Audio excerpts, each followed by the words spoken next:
For a memorable shopping experience, you have to come to Bicester Village. These look perfect. They are such a good length. They have over 150 designer fashion and lifestyle boutiques, and I've never been anywhere quite like it. This is going to be very tempting. From personal shopping consultants to hands-free shopping, yes, they carry your bags for you, so chic. It's a 5-star service. There are so many savings at Bicester Village. The reduction from the original price is just incredible. And only an hour on the train from London. The next time I visit, I'm definitely trying out their personal shopping packages. I feel so glamorous just slipping into these. I think I'll take them. To enter a prize draw to win £500 worth of shopping at Bicester Village, follow the link in the description. T's and C's apply. Thank you so much.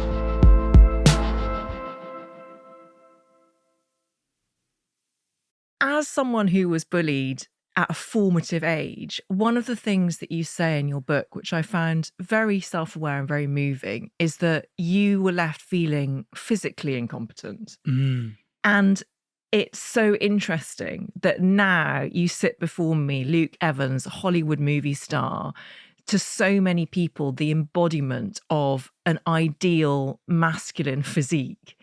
How much do you think those two things are related? I don't know. I mean, a lot of what staying fit and in a certain physical fitness level now is definitely to do with my job. I mean, I'm sure if I didn't have to go and take my top off on a movie set every now and again, I'd probably let it all go. I wouldn't care so much, but it is part of my job. I get cast in certain roles that require a certain amount of physical, strength and aesthetic. It's been good because it's probably kept me on the straight and narrow. But as a kid, when you're bullied, from my experience, I just immediately was questioning what it is they were bullying me specifically. Why me? Why not the other boys in the room? Why not anyone else? Just why is it me?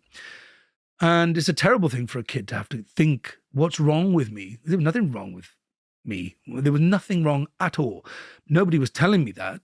And so I started to critique my own physicality, my big ears, my voice. Maybe it was a bit high. Maybe a gesture was a giveaway. Maybe the clothes I was wearing. Maybe it was relentless self-analysis, which a kid shouldn't go through that. You shouldn't have to think about what's wrong with you. It's a terrible thing. But that is definitely something that went on. But it's quite ironic that now people see this version, but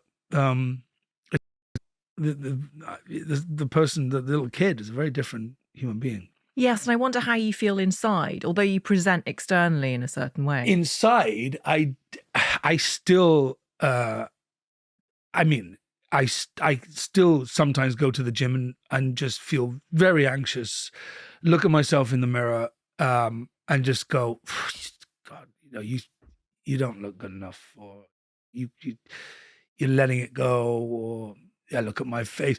The terrible part of my industry is that, you're just reminded constantly of the decades of film you've done when you had not a crease on the face and not one gray stubble, whereas all my stubble is now gray. And it just, so many things I keep being reminded of. So I've had to learn to be kinder to myself.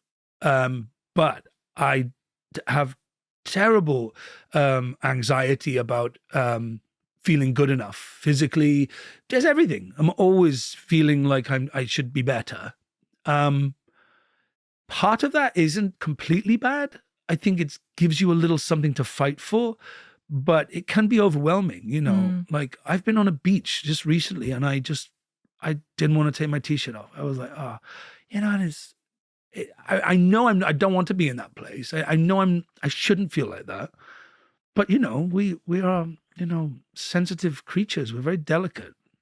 As hard as I may look, I'm quite delicate. I think that's a really beautiful and generous thing for you to share, because I know it will resonate with so many people. Yeah, and men, we're always told, just be strong. And I always admire, like I walk down the street or we're in a bar or in the gym and look at some guy and he's like super confident. And I'm just like, wow, and it just seems effortless. When I do it, it's a whole lot of work when I have to present that. I'm not that person. I'm very, I'm not massively confident about lots of things about me, but I've learned to deal with it, not ignore it, and understand why and process it. But it doesn't go away. There's a little boy inside of me. We all carry our little kids, our little people that they're with us all through our life. And the one I carry was bullied and didn't like who he was and was always questioned. And I have that with me now, but I can, as an adult, I understand it more. And so it doesn't consume me. It doesn't stop me from doing stuff. I did finally take my T-shirt off on the beach, but it took me about three Long Island iced teas and a bit of confidence, and then I took my top off. I don't think I'm on my own here. I think it's common.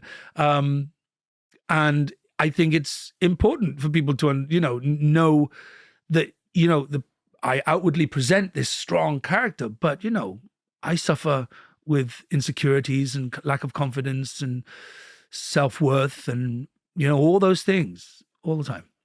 Thank you. And I think that makes you so wonderful. So although I want it to change for you to feel better, I think that it's the thing that probably gives you this grace that is so obvious whenever you meet Luke Evans, Hollywood superstar. There is, as I said in the introduction, that kind of granule of humility that is the vulnerability that makes us human and makes us able to connect with you. So it's a beautiful thing. Thank you. My pleasure. I wanted to ask you just one more thing about younger Luke, which was about being a Jehovah's Witness and how it's a strange question and it sounds a bit trivializing and I don't intend it to be, but I wonder how much of it you felt was preparation now looking back for what you do now in terms of knocking on doors and being rejected. Did that help you with auditions in terms of the performative? Well, it must have. I mean, it must have. We've put ourselves in positions, I'm talking about Jehovah's Witnesses, me, my mum and dad, every week of our lives, we would knock on 20 doors, maybe. 19 of them would probably be rejected or not even opened, and you knew they were inside or slammed in our faces. One may listen to the introduction of what we had to say, but it was very rare. And that was something I was aware of from literally a toddler. And I'd look up at my mum and dad, and I remember just the door would shut and my mum would go, "Oh, well, next door." And I guess I observed that, and I'm fine with rejection. It doesn't bother me at all. Even certain relationships I've had, where people, they lick their wounds for years and they can't move on and stuff. I'm quite good at, I give myself the moment to process it and then move on, because I think we are, whether we like it or not, you could be the most successful human being on the planet. You'll still be rejected somewhere along the line by someone or something. And I think you have to realize it's part of our human journey to have a door slammed in your face, to feel rejected, to not get what you want, to be told no. This is life. And I've realized, I think as an adult looking back in retrospect, that, that must have had some positive effect on me. I mean, my career, people talk about the fact that I was this huge star in the West End. I was not. It was terrible. It wasn't good. It was fine. It was fine. And I was ready to give it up because it wasn't constant. I couldn't afford to keep supplementing it. But, there was times I got for a job and I thought, this is going to be mine. I didn't get it. It was constant. That was how musical theatre is. You just audition, and hope for the one job that you can pay your bills. But it never stopped me. I never dwelled on it. I just don't think it's healthy. Give it a minute and then move on.